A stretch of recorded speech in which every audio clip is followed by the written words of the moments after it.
Hey again, Mr. Soderberg here.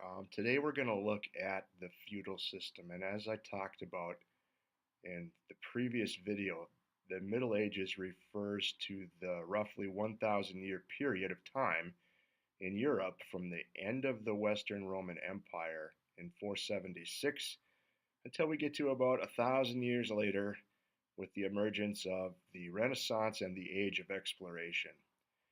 And we associate it with knights in shining armor and their code of chivalry, and kings and castles surrounded by moats.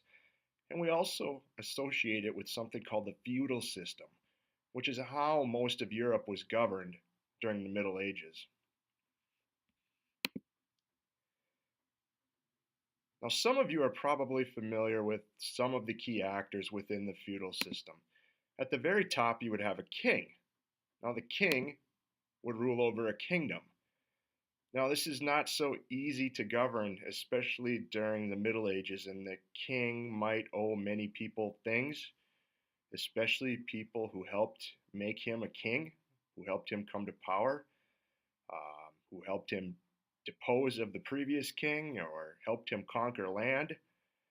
And so, in exchange for that, and to help govern, he might grant land or fiefs to other people. And the key currency in the Middle Ages under the feudal system is land, and land in exchange for loyalty and service. So this whole thing here is a kingdom. Over here, this is what's called a duchy. And a duchy is controlled by a duke. In exchange for being granted the title of duke, the duke will provide the king with loyalty and military and taxes. Um, if the king is threatened, the duke will fight alongside the king and oftentimes provide troops. If the king wants to go conquer other territories, same thing. Provide the king with taxes. Sometimes this is in the form of coinage, depending on what time and region we are in during the Middle Ages. Or it might be a percentage of agricultural production from the duchy.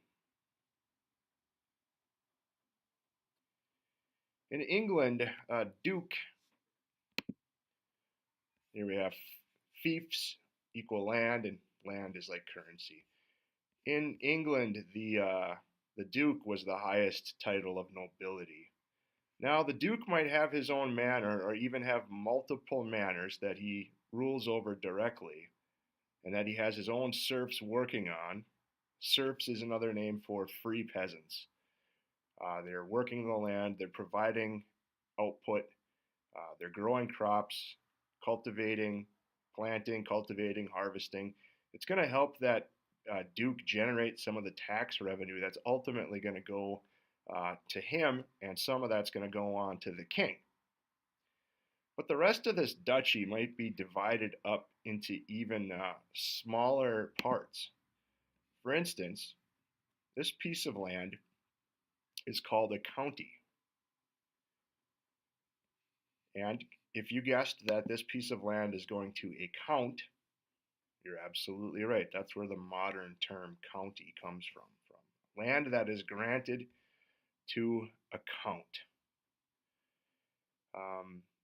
This count then in turn provides loyalty, taxes, and resources to the duke who granted them the land. And this goes on and on and on and on. It goes from, king to duke to count to baron. In England, they were called earls. And this goes on all the way until you get down to the level of the serfs and the peasants, who, by the way, are actually the ones doing all the work. Hard to believe. So this might look like a real clean, organized system, but really it wasn't. Um, In reality, it was, some of, these duchies um, might be broken up into all these different counties, and sometimes counties can be independent of any duchy, and you might have a duchy that's not even broken down into counties. You could have a count who is more powerful than a duke from a different location. So it can be quite chaotic and hard to keep track of. And this isn't even all of the players. Um, but, anyways, that's kind of how the feudal system worked. So, started off this video showing a title screen, and on that title screen was a picture of a knight on horseback, and knights are probably one of the strongest association with medieval times. So many of you are probably thinking, where do knights fit into this? Well, the knight or knights refer to slightly different things depending on what region you are in or what time period you are in within the Middle Ages. It generally refers to a mounted soldier. Okay, this is someone who is skilled at fighting, someone who might have armor. Over time, it became a prestigious title that was given in exchange for service, usually military service. So you might have a knight who is granted a fief and a count from a count, and a knight might be the lord of their own manor. They might have their own serfs who are not quite slaves, but they're bonded laborers who can't leave and don't have a lot of rights. They're the ones working in the fields. And you might have other knights who got the title but did not get the land. And to complicate things even further, people could hold multiple titles. Really, it's true. A duke might also be knighted. These titles of nobility, duke, count, baron, earl, these all tended to be hereditary. They were passed on from one generation to the next. Um, and that still isn't all of the actors. I mean, we still have the church, um, which during medieval times was a very powerful institution. At the top of the church, you had the Bishop of Rome, also known as the Pope, and you had bishops in different significant regions. Um, you had monastic orders where you might have an abbot who's the head of a monastery, where you have monks who, as part of the monastery, are praying, they might be farming, they might be copying texts. There's powerful dynamics between all of these things, and as we're about to see, you can even have these non-religious figures pleading fealty to religious figures.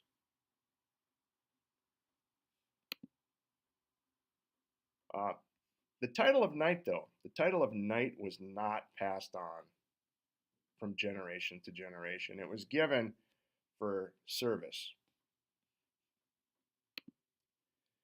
So if we think about the kind of the main idea here, I hope that you saw from this short video that it's giving you a sense to some degree of how chaotic the Middle Ages were. It wasn't organized very well. Um, believe it or not, you read all about and researched all the dysfunction in the Roman Empire. The Roman Empire was well organized compared to the feudal system. And most nation states today are quite well organized compared to the Middle Ages. Um, you had many different kingdoms organized into many different duchies and counties. And positions of power were constantly shifting and changing.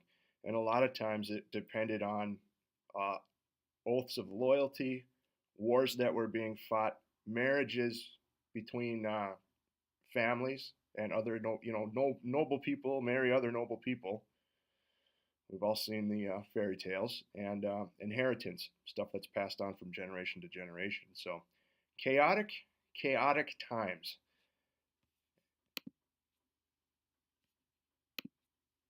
Thank you.